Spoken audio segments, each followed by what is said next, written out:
Are these golf balls? A science fiction set? An alien invasion? Nope.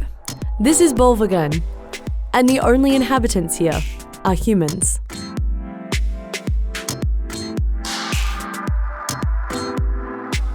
Located in the Netherlands, about an hour away from Amsterdam, are 50 sphere houses made from cement and reinforced with fiberglass. Bolvergun, which aptly translates to ball or bulb homes, was built in 1984 by the Dutch artist and sculptor Dries Kruijskamp. It was created and supported by a subsidy from the Dutch government for experimental housing projects.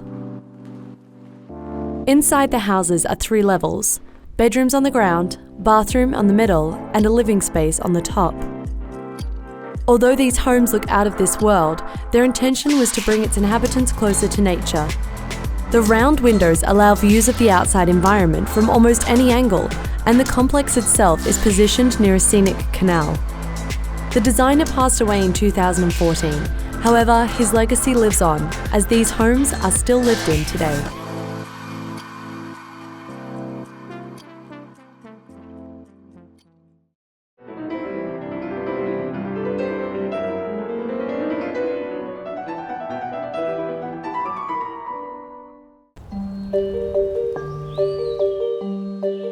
Jetliners are basically flying homes.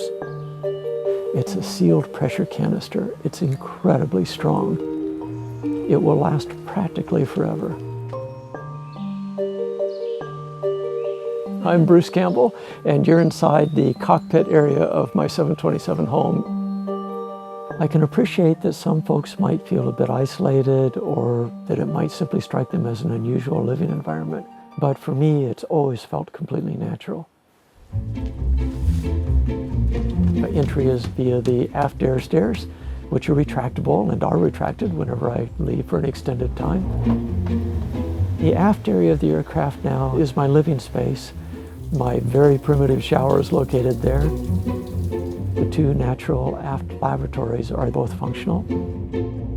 Sleeping quarters are there in the form of a simple futon sofa and a bench where I spend lots of time embellishing elements of the aircraft. Jetliners retire at the rate of about 3 per day. For the most part, I think we shred them. And then we spin around 180 degrees and make a home after having just shredded an aerospace class home-size structure. If you were an extraterrestrial looking down on this behavior, you'd wonder whether this species has all its marbles in place or not. People have asked me whether it crashed here, and I simply restored the wreck. That's an odd thing to hear. It's completely impractical. Next time you're in a jetliner, close your eyes for a moment. In your mind, remove all the seats and all the other people, and then open your eyes with that vision and consider the expanse of the living room. It's a good environment, it really is.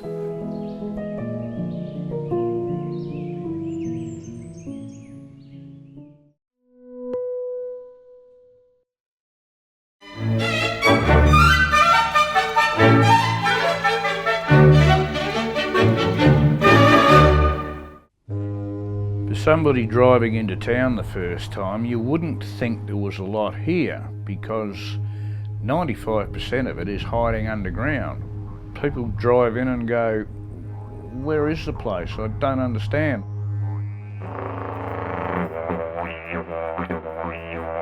Kubapiti is from the Aboriginal Kupapiti, which means white man in a hole. At the moment upstairs it is about 122 degrees Fahrenheit. Down here we're sitting on about 71, 72 degrees. No air conditioning necessary. We're right out in the middle of nowhere. It takes a day to drive here from Adelaide. I'd say there's about 1,000 underground dwellings and at least 1,500 people living underground. We've got 5 underground churches, we've got underground motels. There's some amazing underground homes here. Many bedrooms, underground workshop, you name it underground, we've pretty well got it. I bought my dugout as a fairly small 2-bedroom dugout, and I've been extending it over the years. Some of this I blasted out when I could get away with it. The cops don't like us blasting in town. We don't do it anymore.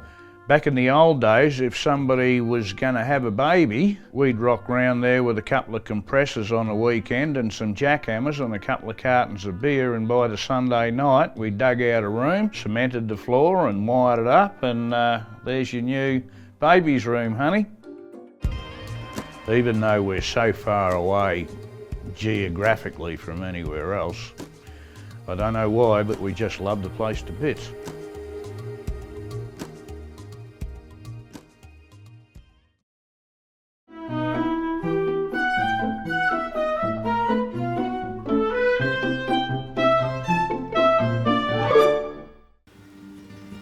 A nest is a place where you have a sense of protection and strength. It's like an earth temple or a nature temple. The wood is following a pattern, but not one branch is the same. As a nest builder, I'm following those patterns. Most of the work is trying to bring out the best of those shapes with each other.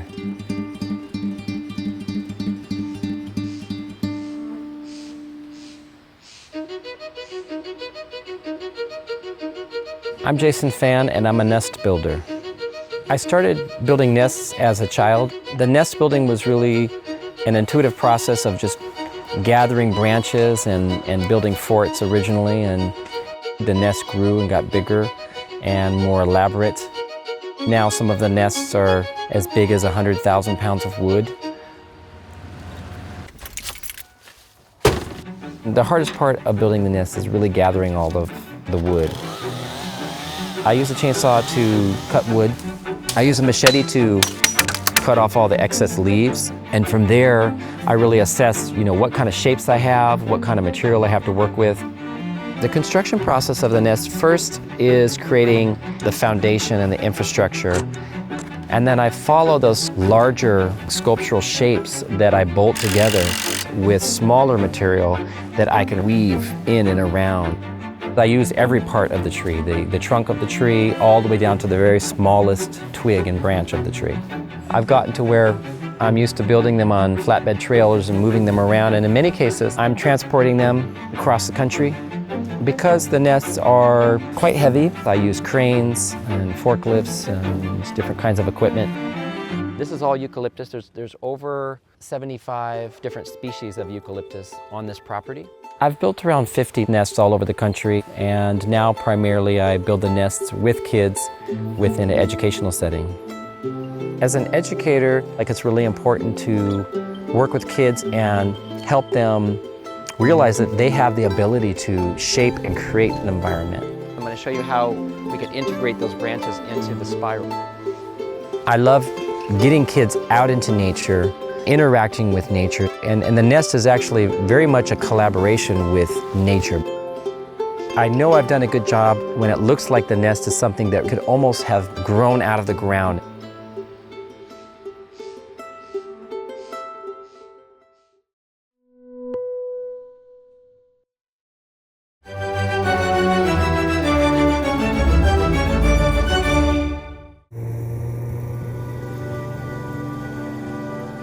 A lot of people call this the Dr. Seuss house. First of all, nobody asked Dr. Seuss for permission to do that. They referred to that because of some of the ideas that Dr. Seuss had. I think he was a genius, and I think he did a lot of good for the world. I try and write poetry, and I kind of think of this as a poem to the sky.